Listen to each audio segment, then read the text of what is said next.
My name's Mac Foster, 31, and I've spent half my life trying to earn the love my parents freely gave my sister. When they threw me out at 18 over Elaine's missing bracelet, I learned blood doesn't guarantee love. But last week, when Grandma Maggie left me the entire family estate, instead of my perfect sister, my parents showed up crying on my doorstep for the first time in 13 years. Karma's timing is something else, isn't it? Before I get into this story, if you're watching, let me know where you're from in the comments, and hit that subscribe button if family drama hits close to home. Growing up in Fairfield, Connecticut meant privilege to most outsiders. Our colonial-style house with its manicured lawn and white picket fence painted a perfect family picture. But inside those walls, I learned early that family meant something different for me than it did for my sister Elaine. The inequality started before I could even understand it. My earliest memory is from when I was 4, helping Mom set up Elaine's brand new princess bedroom. Pink walls, canopy bed, custom furniture. When I asked when my room would get fixed up too, Mom laughed and ruffled my hair. "Your room is fine, Mac. Boys don't care about those things anyway." My room was the converted attic, stifling in summer, freezing in winter with hand-me-down furniture and peeling wallpaper my parents never found time to replace. Meanwhile, when Elaine decided at 12 that pink was too babyish, the entire room was redecorated in lavender and white within a week. The different standards became clearer as we grew older. When I was 7, I accidentally broke a vase playing catch with Dad in the living room. I was grounded for 2 weeks and lectured about responsibility. 3 months later, Elaine deliberately pushed over a much more expensive crystal figurine during a tantrum. Dad scooped her up, wiped her tears, and told her, "It's okay, princess, accidents happen." School achievements highlighted the disparity even more. I brought home straight, as throughout elementary and middle school. My report cards earned quick nods and distracted good jobs from my parents before being tucked away. Elaine's B- average merited celebration dinners and new gifts. "She tries so hard," Mom would say. "We need to encourage her efforts." My efforts apparently needed no such encouragement. Christmas mornings were painful annual reminders of where I stood in the family hierarchy. Elaine's pile of presents always dwarfed mine, not just in quantity but quality. I received practical items, socks, school supplies, occasionally a book. Elaine unwrapped designer clothes, electronics, jewelry. When I was 14, I got a second-hand bicycle, while Elaine at 12 received a custom-built computer setup. I tried everything to win their approval. By high school, I was captain of the debate team, president of the science club, and still maintaining perfect grades. I took on extra chores without being asked. I learned to cook dinner for the family. I fixed things around the house. Nothing changed, the fundamental truth. Elaine was the golden child, and I was an afterthought. The constant comparisons wore me down. "Why can't you be more outgoing like your sister Elaine has so many friends? Maybe you should try being more like her." Even my personality needed correction, apparently. The resentment built quietly, but so did my determination to succeed despite them. Thank God for Grandma Maggie. My father's mother lived 40 minutes away in a charming craftsman house that became my sanctuary. Her Sunday visits were the brightest spot in my week. She'd arrive with cookies she'd baked especially for me, and always had time to listen to my latest science project or debate argument. Unlike my parents, Grandma saw through the family dynamic. She never criticized her son directly to me, but her support was unmistakable. "You've got a special kind of intelligence, Mac," she'd tell me, her eyes crinkling at the corners. "The quiet, deep kind that changes the world. Some people just can't recognize what's right in front of them." When I turned 16, she started inviting me to her house for weekend stays. Those visits saved my spirit. We'd garden together, cook elaborate meals, or just sit on her porch swing talking about everything and nothing. In her presence, I never felt judged or compared. I was simply Mac, and that was enough. The contrast between those peaceful weekends and the tension at home made returning to my parents' house increasingly difficult, but Grandma helped me develop coping mechanisms. "Focus on building your future," she advised. "Your life will be what you make it, not what they see in you." I found other lifelines too. Books became trusted companions, worlds I could escape into where I controlled my destiny. My best friend Jason Thompson knew everything about my family situation and offered unwavering loyalty. "They're lost, man," he'd say when I confided my hurt. You're going to outshine them all someday. By senior year of high school, I'd learned to build emotional walls. I stopped seeking my parents' approval and instead channeled my energy into college applications. I created detailed plans for a future where I wouldn't need them. I developed self-reliance that would later serve me well, though it came at the high price of never feeling truly loved in my own home. Looking back now, I can see that the inequality wasn't just about material things or praise. It was about belonging. Every day in that house reinforced the message that I was somehow less deserving of love and attention than my sister. What I couldn't understand then was that none of it was my fault, and nothing I did could have changed it. My 18th year should have been filled with celebration. I'd been accepted to 7 universities, including 3 Ivy Leagues, with substantial scholarship offers. Years of academic dedication had paid off, opening doors to the future I'd dreamed about. But in the foster household, my achievements continued to be overshadowed by Elaine's. May brought Elaine's high school graduation, though her C+ average meant she'd barely made it through. My parents threw her an extravagant party that cost more than my entire college application process. They invited extended family, neighbors, and what seemed like half the town. For weeks beforehand, all conversation revolved around Elaine's special day. The morning of her graduation, Mom presented Elaine with a family heirloom, a delicate silver bracelet adorned with small sapphires that had belonged to my great-grandmother. "This is for the women in the foster family," Mom said solemnly, as she fastened it around Elaine's wrist. "Someday you'll pass it to your daughter." The ceremony of it struck me. I'd never been given anything with such significance.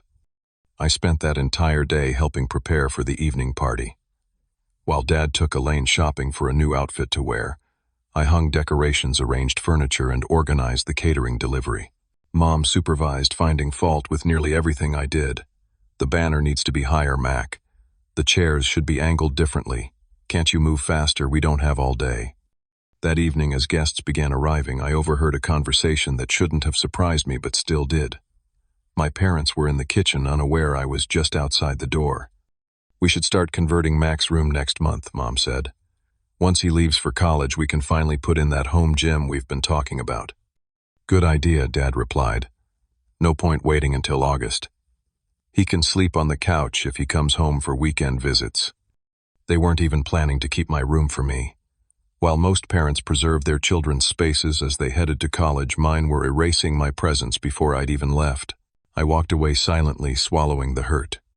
The party went as expected, Elaine at the center of attention, me invisible except when needed to refill drinks or clean up spills.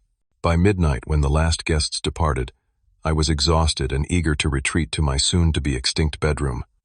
The next morning erupted in chaos. Elaine burst into the kitchen where I was quietly eating breakfast, her face contorted with rage and accusation. "My bracelet is gone," she screamed, holding up her bare wrist. "The one Mom just gave me." My parents rushed in from different directions, alarm on their faces. "What do you mean gone?" Mom demanded. "I took it off last night before showering, and now it's not on my dresser. Someone took it." Elaine's eyes fixed on me, narrowing. "He was jealous. I saw how he looked when you gave it to me." The room went silent. 3 pairs of eyes turned toward me, already convinced of my guilt. I didn't take anything I said, keeping my voice level despite the sudden hammering of my heart. Dad stepped forward, his face flushing. "Where is it, Mac? This isn't a game." "I don't have it. I didn't take it." "Why would I want Elaine's bracelet?" "Because you've always been jealous of her," Mom said, as if stating an obvious fact. "Because you can't stand that she gets nice things." The unfairness of it hit me like a physical blow. Nice things. Are you serious right now? Elaine gets everything I've never... "Don't change the subject," Dad interrupted. "We're talking about the bracelet." What followed was a systematic humiliation. They searched my room, dumping drawers, flipping the mattress, checking every pocket of every piece of clothing. They went through my backpack, my desk, even the small lockbox where I kept my scholarship letters. Finding nothing, they returned to interrogation.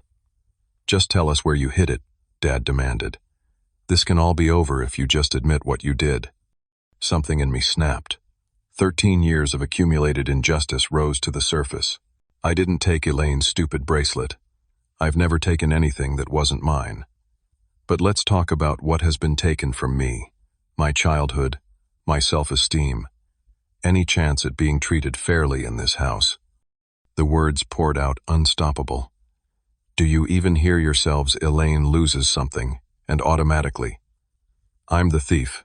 No questions asked. She gets a bedroom suite. I get an unfinished attic. She gets celebrations for mediocre grades. I get ignored for perfect ones. She gets designer clothes. I get secondhand everything. And now you're planning to erase my room before I've even left for college. Mom's face hardened. You're being dramatic. We've given you everything you needed. Needed, not wanted, I shot back. And now you need a scapegoat, so here I am, guilty without evidence, just like always. Watch your tone, Dad warned. Or what? You'll punish me. Take away the nothing that you give me. I'm 18 now. I don't have to stand here and take this anymore. Dad's face darkened to a dangerous red. You're right about one thing. You're 18, an adult. So let me be clear, if you don't admit to taking the bracelet and return it right now, you can get out of this house. Tonight. The ultimatum hung in the air. I looked at each of their faces, Dad's anger, Mom's cold disappointment, Elaine's smug certainty. In that moment, I saw with absolute clarity that nothing would ever change. No amount of achievement or effort would ever make me equal in this family. Fine, I said quietly. I'll leave. I think they were shocked. They hadn't expected me to choose departure over false confession. But pride was all I had left, and I refused to surrender it. I packed methodically, taking only what I absolutely needed: clothes, toiletries, laptop, and important documents. Everything fit in one duffel bag and a backpack. 18 years of life, in 2 bags.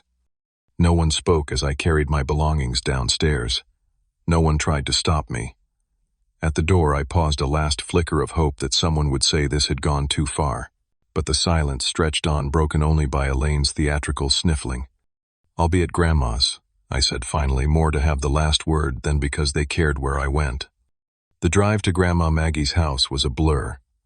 Tears made the road swim before me, but something else was rising beneath the grief, a sense of liberation.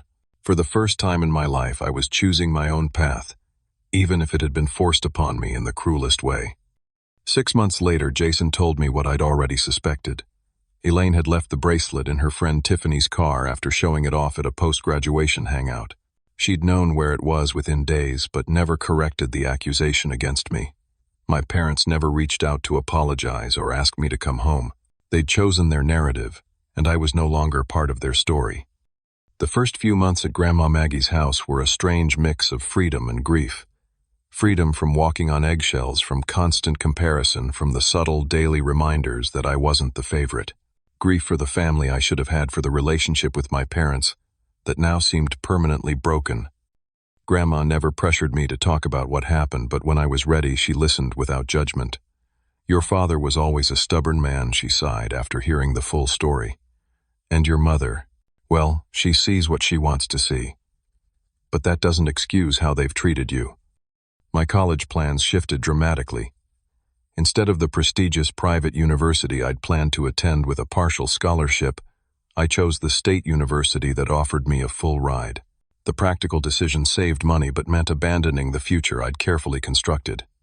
To support myself beyond basic expenses, I took a part-time job at a local bookstore. 20 hours a week stocking shelves and helping customers find the perfect read taught me more about interacting with people than 18 years in my parents' house ever had. The owner, Mrs. Caldwell, became another supportive figure in my life, recommending books that spoke to my situation and offering wisdom from her own complicated family history. Grandma Maggie proved to be exactly what I needed during this transition. She treated me like an adult, not a child who needed direction or correction. You're welcome to stay as long as you need, she told me. But this is your life, Mac. You get to decide what happens next. She taught me practical skills my parents had never bothered with: how to properly balance a checkbook, basic home repairs, even how to cook meals beyond the simple dinners I'd prepared at home. We spent evenings discussing everything from politics to philosophy, conversations my parents had never had time for. Most valuably, she shared family history I'd never been told.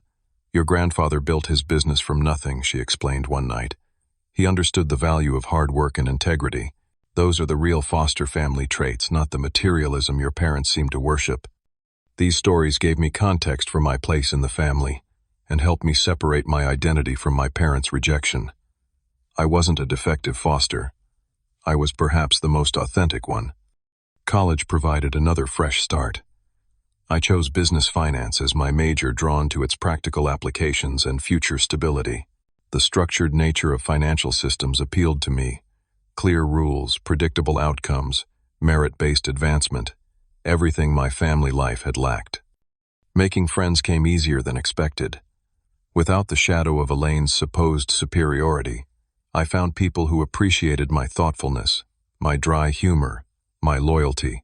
My roommate Tyler introduced me to his study group, which became my core social circle.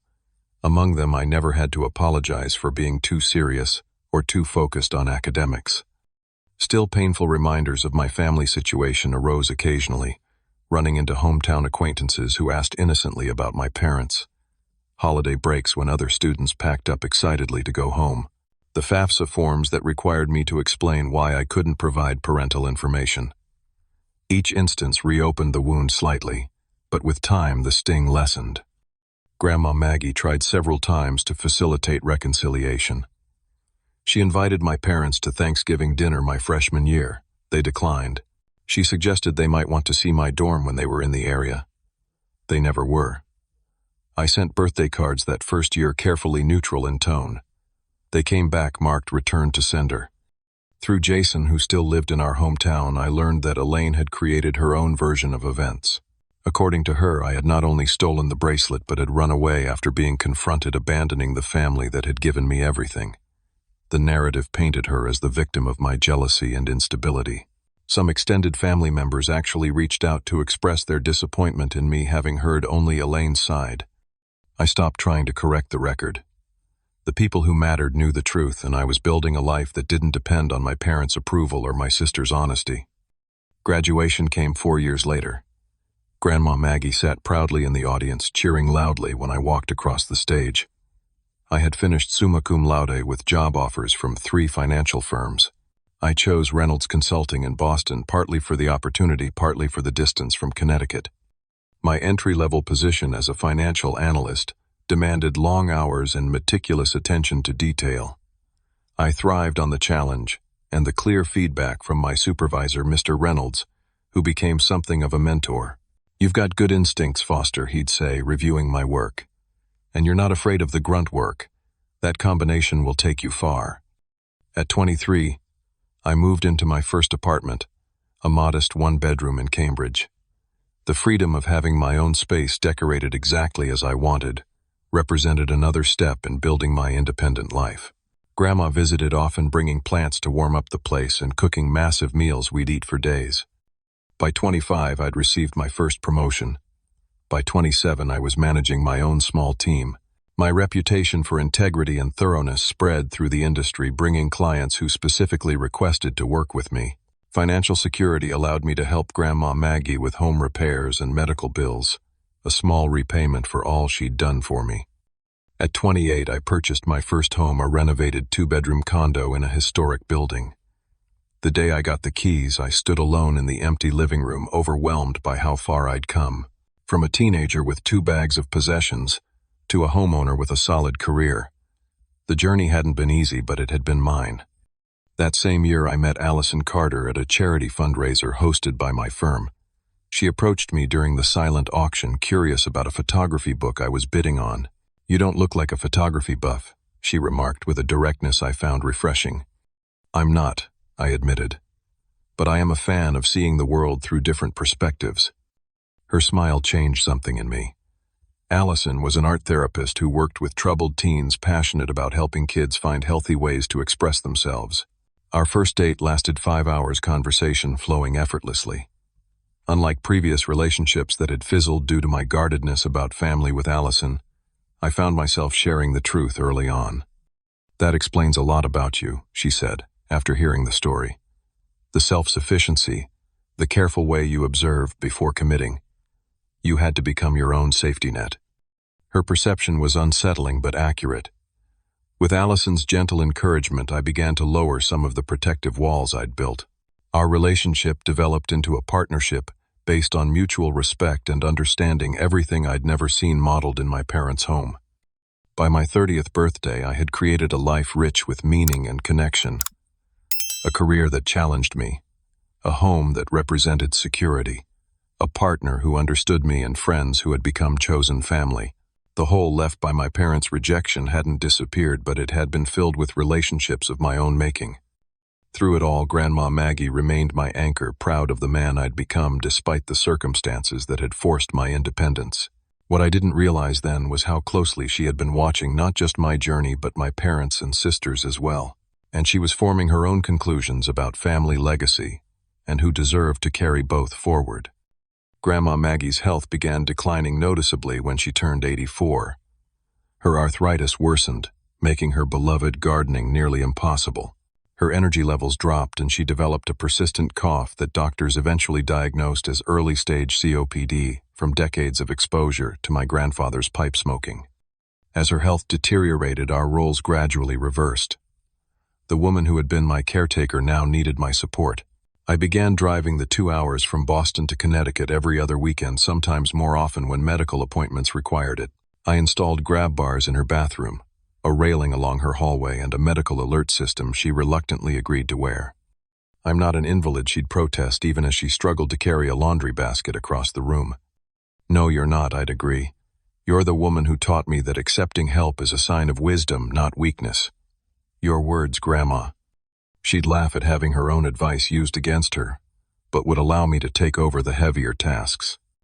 During these visits, I learned more about the family finances than I'd ever known. While organizing her papers one weekend, I discovered that Grandma owned not just her house, but several rental properties in town, along with a diverse investment portfolio. "Your grandfather was a visionary," she explained when I asked about the extent of her holdings. "He started with one small commercial property in 1958 and kept reinvesting. Never flashy, always looking at the long term." She smiled ruefully. "Unlike your father, who thinks wealth is for showing off rather than building security." The revelation surprised me. I'd known my father grew up comfortably, but I hadn't realized there was significant family wealth. Dad never mentioned any of this. "Richard expects inheritance without understanding stewardship," she said, her voice tinged with disappointment. "He and your mother have been waiting for their turn with the family money since before you were born. They've never understood that wealth is a responsibility, not a right." Over several months, she shared more details about her estate. The total value, approaching $5 million in properties, investments, and personal assets, was substantial enough to change multiple lives. I tried to steer conversations away from the topic, uncomfortable with any implication that I was interested in her money. "I'm here because you're my family, Grandma, not because of any inheritance." "I know that, dear," she'd say, patting my hand. "That's precisely why we need to talk about these things." Around this time, Elaine suddenly rediscovered her relationship with her grandmother. After years of perfunctory holiday calls and rare visits, she began showing up monthly with expensive gifts and grand displays of affection. She brought designer scarves. Grandma would never wear gourmet food baskets with ingredients. Grandma couldn't pronounce, and spa certificates for treatments Grandma found ridiculous. "Who pays $70 for someone to rub your feet?" she'd ask me after Elaine left. "I raised 4 children.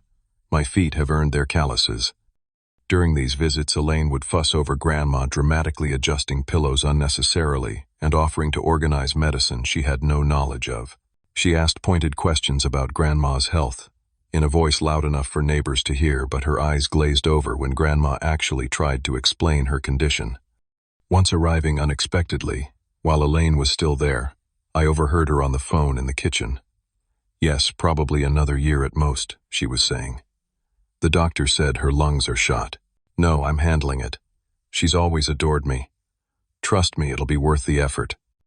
I never mentioned the conversation to Grandma, but I didn't have to. She saw through Elaine's sudden devotion immediately. "Your sister thinks I'm a fool," she told me, after one particularly theatrical visit. "She believes old means stupid, but I've been watching people's true colors show for 8 decades, and hers aren't pretty." As Grandma's health continued to decline, we had several private conversations about her estate plans. I always emphasized that she should distribute her assets however she felt was right regardless of family expectations. I've made my own way, Grandma. I don't need an inheritance to be okay. It's not about need, Mac, she replied. It's about legacy. Who will honor what the foster name actually stands for? Who understands that money is a tool, not a trophy? She shared her frustration with my parents' entitled attitude toward her estate. They called to check on my health but only asked questions about symptoms that might indicate how much time I have left. They've never once offered to help with appointments or medications. My father had apparently made several comments about his plans for when the house is ours, discussing renovations and sales of properties as if they were already in his possession. These presumptions clearly hurt Grandma deeply. I built this life with your grandfather through hard work and careful choices, she said. To hear them discuss dividing it up while I'm still breathing, it shows such disrespect for everything we created. Elaine's transparent motivations particularly bothered her. That child hasn't shown genuine interest in me since she was 10 years old. Now suddenly, I'm her beloved grandmother. The performance would be laughable if it weren't so insulting. During the last 6 months of Grandma Maggie's life, I visited weekly coordinating with her doctors and the part-time nurse I'd arranged to check on her daily. I brought Allison to meet her several times, delighting in how quickly they connected over gardening and classic literature. She's a good one, Grandma whispered to me during one visit while Allison was preparing tea in the kitchen. She really sees you. That's rare. In her final weeks, when hospice care became necessary, I took leave from work to stay at the house. We had long conversations during those precious days, discussing everything from childhood memories to philosophical questions about life's purpose. Her mind remained sharp, even as her body weakened. I've lived a good life, she told me one evening. Not perfect, but authentic. That's all any of us can hope for, to live according to our true nature and values. The night before she passed, she asked me to sit beside her bed. Her voice was faint but determined. Mac, I want you to remember something. Family isn't just blood. It's behavior. It's showing up. It's seeing someone clearly and loving them anyway. She squeezed my hand with surprising strength. You've been more of a son to me these last years than Richard has been in decades. Never doubt that you are worthy of love regardless of what your parents failed to give you. Those were essentially her last coherent words.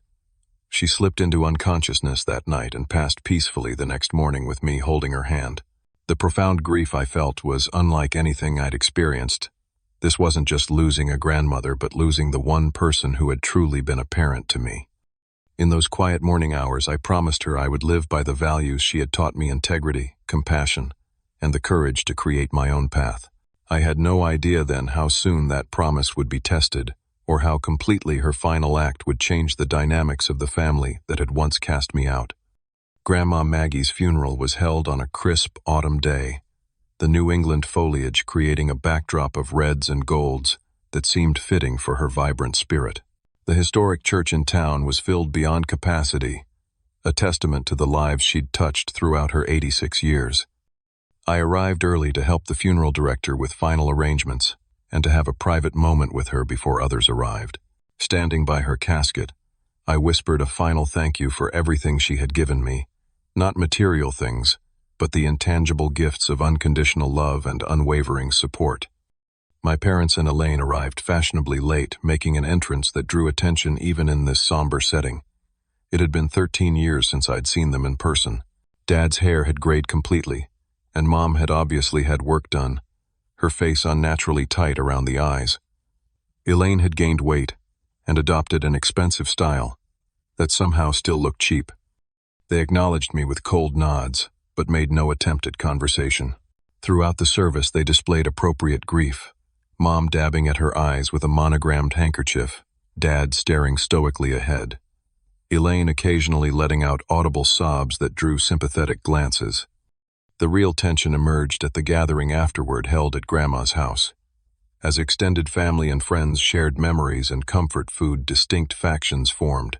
Most people who had known Grandma well gravitated toward me, sharing stories and expressing genuine sorrow. A smaller group, primarily family members, influenced by my parents' version of events, clustered around them, offering condolences as if they were the primary mourners. I overheard fragments of my parents' conversations as I moved through the house, ensuring everyone had what they needed. "Of course, we'll keep the house in the family," Dad was telling his cousin. "Mother would have wanted that, though we'll need to update practically everything. Such a responsibility, all these properties," Mom sighed to an elderly aunt. "But we'll manage the transition smoothly." Meanwhile, Elaine cornered anyone who would listen with her version of devoted granddaughter. "We were so close, especially these last years," she claimed to a group of Grandma's church friends. "I was here constantly. It was exhausting but so important to me." The blatant lies stung, but I focused on honoring Grandma properly, rather than creating a scene. When a neighbor thanked me for all I'd done for Grandma, Elaine happened to be passing by and muttered just loud enough for me to hear, "Some people will do anything for money. Even pretend to care about an old woman." The comment was so outrageous I could only stare at her, retreating back. The sheer projection of it, accusing me of her exact behavior, left me momentarily speechless. By late afternoon, only family remained. Mr. Bennett, Grandma's attorney of 40 years, arrived precisely at 4 o'clock as arranged. If everyone could gather in the living room, he announced. "Margaret requested I read her will today while the family is together." We assembled awkwardly in the formal living room that had hardly been used in recent years. My parents positioned themselves prominently on the sofa, Elaine beside them. I sat in a wingback chair near the window, slightly apart from the others. Mr. Bennett, a dignified man in his 70s, placed his briefcase on the coffee table and removed a thick document folder. "Before I begin," he said, adjusting his reading glasses, "Margaret wanted me to express her deep love for her family despite any differences that may have existed." He proceeded with the formal legal preamble before addressing specific bequests.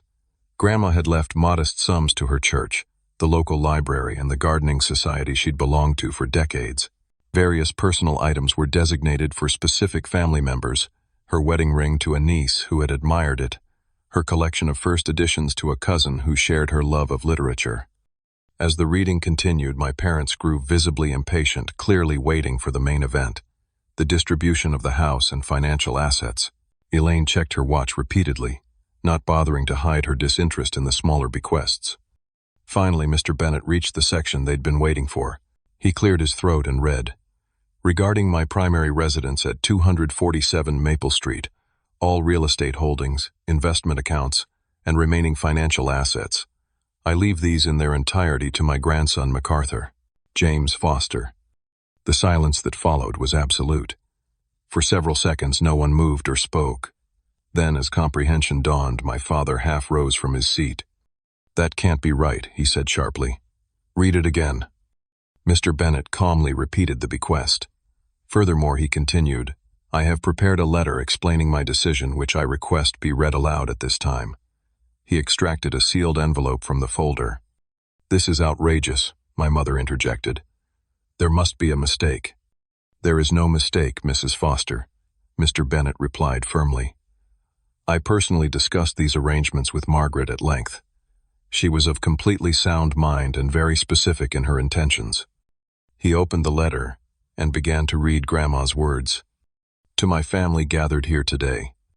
If this letter is being read, I have passed from this world and left you to sort out both your grief and my estate. I have made decisions that may surprise or upset some of you, but they were not made lightly or without deep consideration.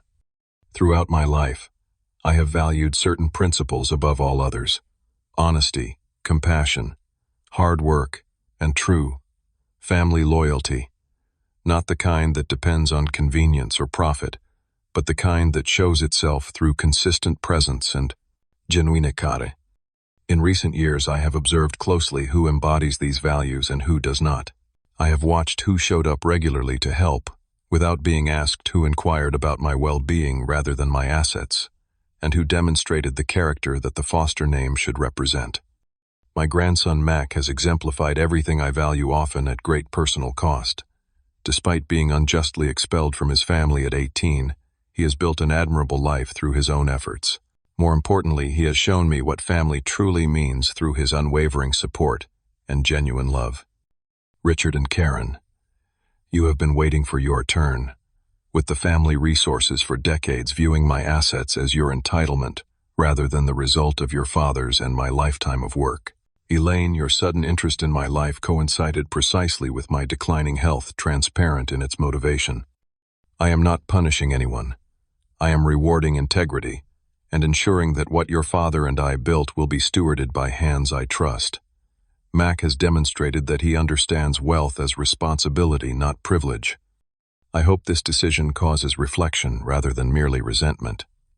It is never too late to reconsider one's priorities and relationships. With enduring love despite our differences, Margaret Foster.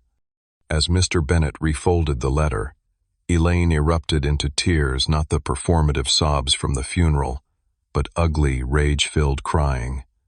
He manipulated her, she shrieked, pointing at me. He turned her against us. This isn't fair. My father's face had darkened to a dangerous shade of red. We'll contest this, he said flatly. Mother was clearly not in her right mind. That would be your right, Mr. Bennet replied, though I should inform you that Margaret anticipated this reaction.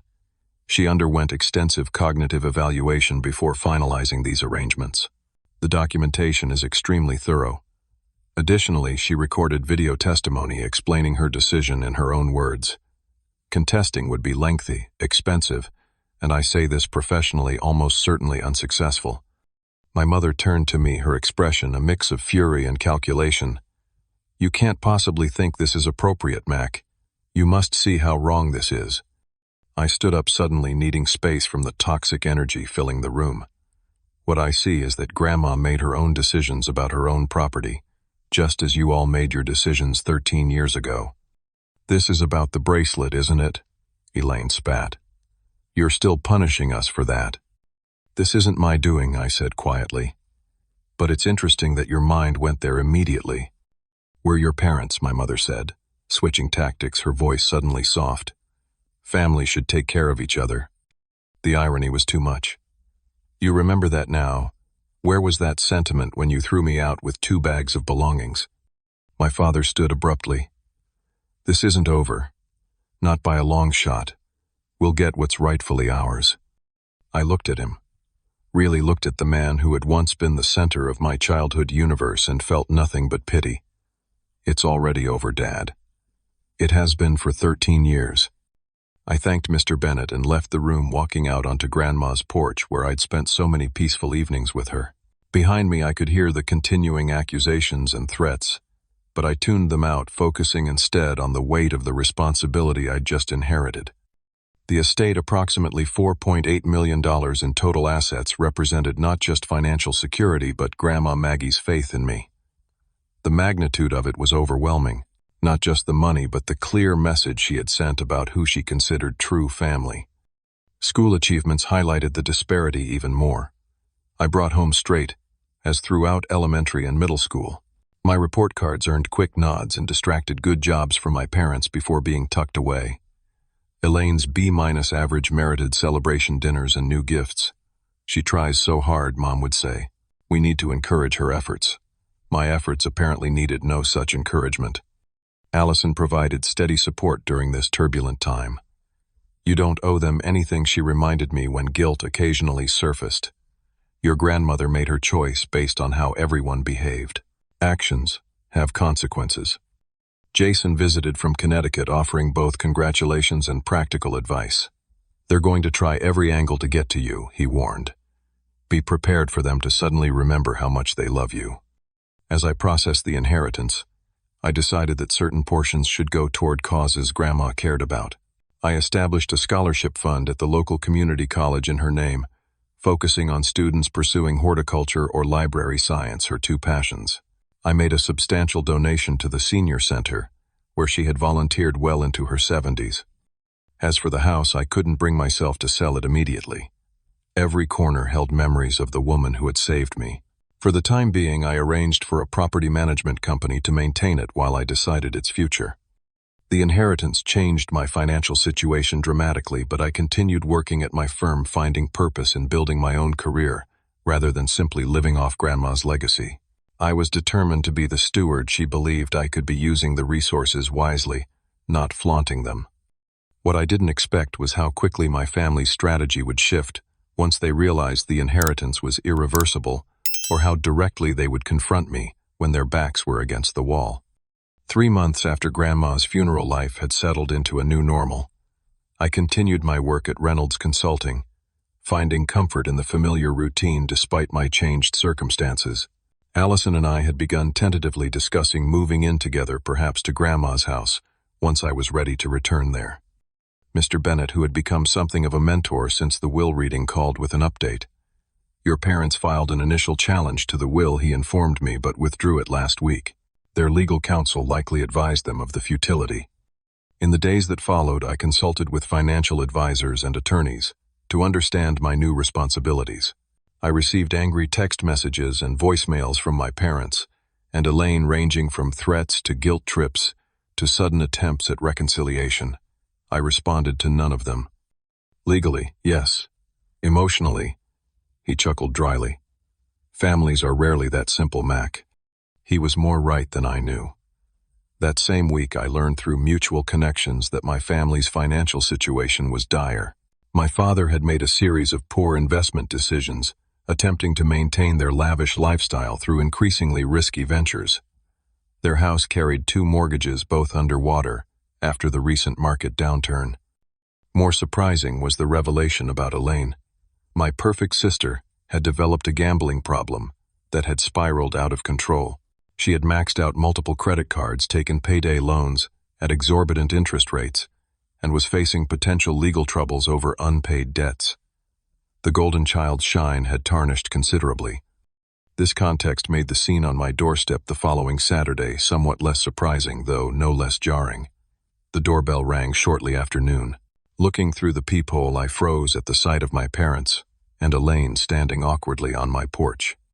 For a moment, I considered not answering. 13 years of silence, and now they appear without warning. But curiosity won out. I opened the door, but remained in the threshold blocking entry. "Mac," my mother said, her voice artificially bright. "You look well." I nodded, but said nothing. "Can we come in?" my father asked, attempting to sound casual. "It's been a long drive." Against my better judgment, I stepped aside, leading them to the living room. The contrast was immediately evident, my parents in designer clothes that showed subtle signs of wear, Elaine overdressed as always, but with visible anxiety etched on her face, all seated on my comfortably modest furniture in my sensibly appointed condo. "Nice place," my father commented, looking around assessingly. "Bit small, though." "It suits me," I replied. "What brings you here after 13 years of silence?" My mother shot my father a warning look before speaking. "We've been doing a lot of thinking since your grandmother's funeral. About family. About reconnecting." "Have you?" It wasn't a question. "We may have been hasty in how we handled things when you were younger," she continued. "Perhaps it's time to heal those old wounds." The transparent insincerity made my stomach turn. Interesting timing for this realization. My father shifted uncomfortably. "Look, Mac, we know things haven't been ideal between us." "Ideal?" I interrupted. "You threw me out of the house over a false accusation and didn't contact me for 13 years. That's a bit beyond not ideal." An uncomfortable silence fell. Elaine, who had been examining her manicure with exaggerated interest, finally spoke. "The thing is, Mac, we're family. Despite everything. And family should help each other through tough times." And there it was, the real purpose of their visit emerging sooner than I'd expected. "What kind of help are you looking for exactly?" I asked, though I already knew. They exchanged glances before my father cleared his throat. "We've had some financial setbacks. Temporary, of course. Just a rough patch that everyone goes through at some point. The market has been unpredictable," my mother added quickly. "Richard's investments will recover, it's just a matter of time." "And I've had some unexpected expenses," Elaine interjected. "Medical issues." The lie was so obvious it was almost laughable. "We thought, since you've come into such a windfall, you might consider helping your family through this difficult period," my father concluded. "A loan, or perhaps an investment in some promising opportunities I've identified." The audacity was breathtaking. After years of rejection, they expected me to simply open my checkbook because they'd deigned to acknowledge my existence. "Let me understand this," I said slowly. "You're here because you need money. We're here to rebuild our relationship, my mother corrected, her tone sharpening. The financial aspect is secondary. So secondary that you led with it. Don't be difficult, Mac, my father said with familiar disapproval. We're trying here. Are you? Because from where I'm sitting it looks like you ignored me until you needed something from me. Elaine sighed dramatically. See, this is exactly why we've been estranged. You always have to make everything so complicated. Why can't you just help your family without the interrogation? The question ignited something in me, not anger, but a clarity I hadn't felt before. When exactly did we become family again? Elaine, was it before or after Grandma left her estate to me? No one answered. Let's talk about the bracelet, I said suddenly. My mother waved dismissively. That was so long ago. Why bring up ancient history? Because it wasn't ancient history to me. It was the day my family threw me away. Did you ever find it? Silence stretched between us. Finally, Elaine looked away. Tiffany found it in her car. I'd taken it off to show her. And when did you discover this? A few days after you left. She had the grace to look slightly ashamed, but only slightly. Did you tell Mom and Dad the truth? Of course I did, she snapped defensively. I turned to my parents. And did you try to contact me, to apologize, to ask me to come home? My father shifted uncomfortably. We thought it best to give you space. You were very upset. I was homeless, I corrected, and innocent. But you never called, never wrote, never acknowledged that you'd been wrong. For 13 years. We did what we thought was right at the time, my father said stiffly. Parents make mistakes. It wasn't an apology, not even close. Just another deflection, another refusal to take genuine responsibility. In that moment I saw with perfect clarity that nothing had changed. They hadn't come because they missed me or regretted their actions. They hadn't come to make amends or rebuild a relationship. They had come because they needed something from me, just as they always had my silence, my compliance, and now my money. I think you should leave, I said quietly. Mac, be reasonable, my mother began. I am being reasonable. For most of my life I tried to earn your love. I achieved everything I could to make you proud. None of it was ever enough. Now you show up not because you miss me or regret what happened, but because you want access to Grandma's money. That's not fair, Elaine protested weakly. Isn't it? Tell me honestly. If Grandma had left everything to Dad as expected, would you be sitting in my living room right now? Their silence was answer enough. That's what I thought. Please leave. When you're ready to honestly acknowledge what happened and take responsibility for your part in it, we can talk again. But I won't be used or manipulated anymore. You ungrateful. My father began rising from his seat, but my mother caught his arm. Come on, Richard. He's clearly not interested in reconciliation. The bitter irony of her framing hit me hard. In their world, my refusal to hand over money constituted rejecting reconciliation. It confirmed everything I needed to know about their visit. They gathered their belongings in stony silence. At the door, Elaine turned back, her expression suddenly vulnerable. I really do have debts, Mac. Serious ones. People are threatening me. For a moment I felt a flicker of the big brother protectiveness I'd buried long ago. But experience had taught me harsh lessons about enabling toxic behavior. There are debt counselors who can help you create a repayment plan, I said, and support groups for gambling addiction. I'm happy to send you information about both. Her face hardened. So that's it. You'll let me drown while you sit on millions. I'm offering help, Elaine. Just not the kind you came for. After they left, I stood in my quiet apartment, emotions churning. Part of me had hoped foolishly, perhaps, that there might have been some genuine desire to reconnect beneath their obvious financial motivations. That hope now seemed naive. I called Allison, needing to process what had happened. They actually showed up asking for money. I told her, still struggling to believe it. Are you okay? She asked, concern evident in her voice. Strangely, yes, I realized. For the first time, I saw them clearly. Not as the parents I wished they were, but as the people they actually are, and I didn't let them hurt me again. That evening I walked to a nearby park, finding a bench overlooking a small pond. As I watched the sunset reflect on the water, I felt an unexpected sense of peace. The confrontation had provided a kind of closure I hadn't known I needed. I had stood my ground, maintained my boundaries, and protected myself from people who had proven repeatedly that they couldn't be trusted with my well-being. Grandma Maggie would have been proud. The months following my family's visit brought unexpected clarity. Having faced them on my own terms and witnessed their transparent motivations freed something within me. The lingering question of what if we reconciled had been answered definitively. They hadn't changed, but I had.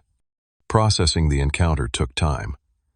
I found myself replaying conversations, analyzing facial expressions, questioning whether I'd been too harsh or not firm enough.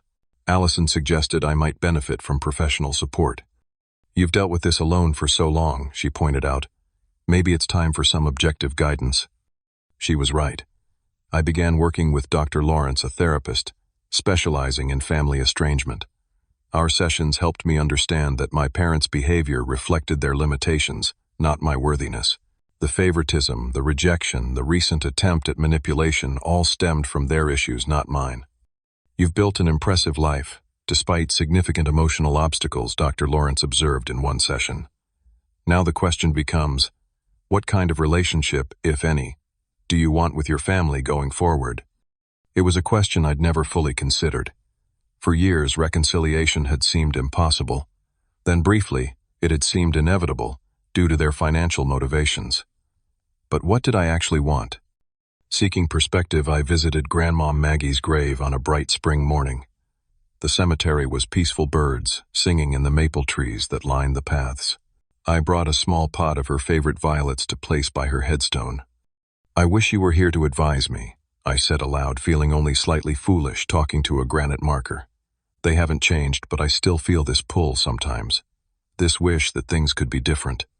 Sitting on a nearby bench, I reflected on Grandma's wisdom. She had maintained a relationship with my father despite disapproving of his choices.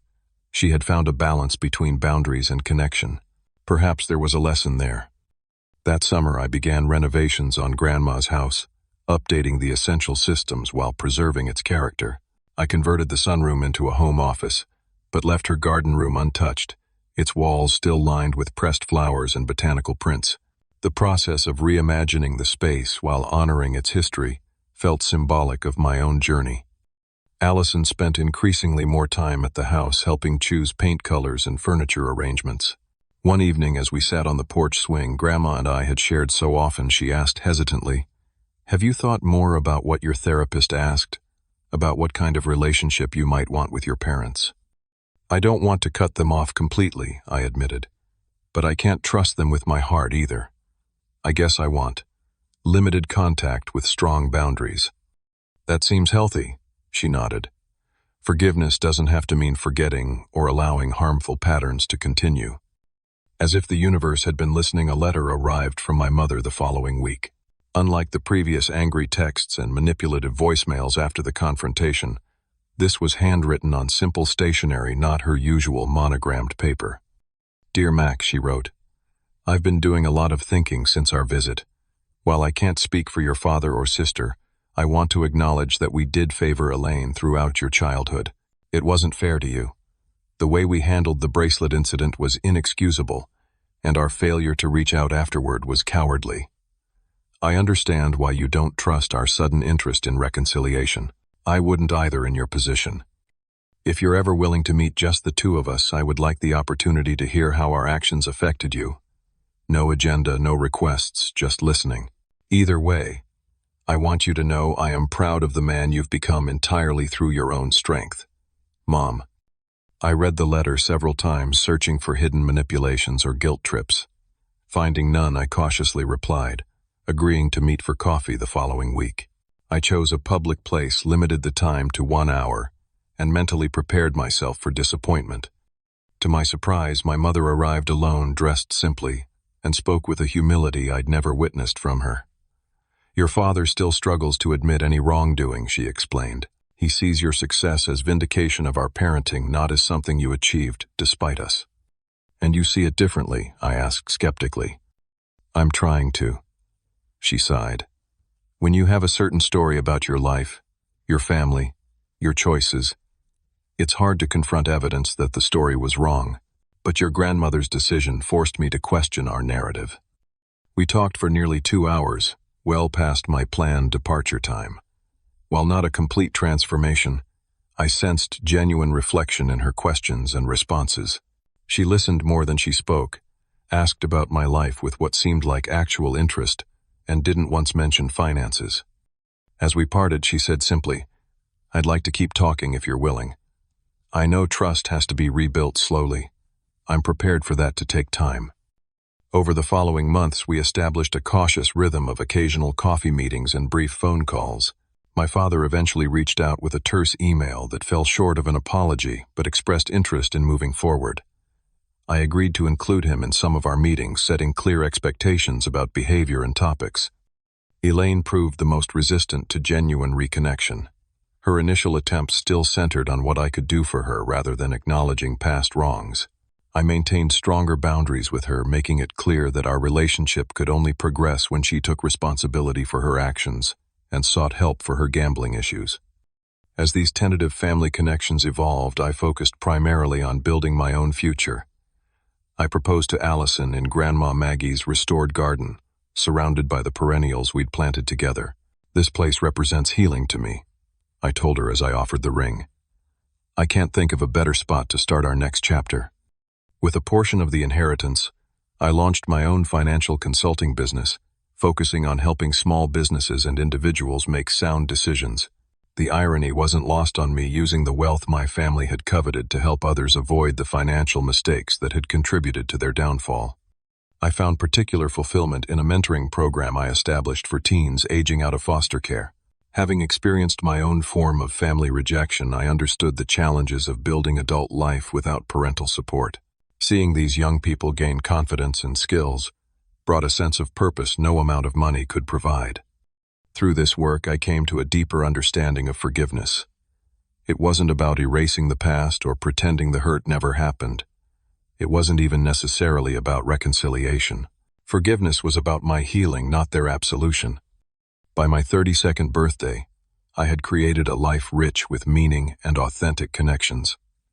The chosen family of friends who had supported me through my darkest times remained central to my world. Allison and I planned our wedding, discussing the family we hoped to create, one built on consistent love rather than conditional approval. My relationship with my biological family continued to evolve, sometimes progressing occasionally, regressing always complex. My mother made the most consistent efforts toward genuine change. My father participated but struggled with vulnerability. Elaine fluctuated between sincere attempts at connection and falling back into old patterns. I accepted that our relationships might never be what I had longed for as a child, but they could be something new, built on adult terms with clear boundaries and realistic expectations. I could acknowledge our shared history without being defined by it.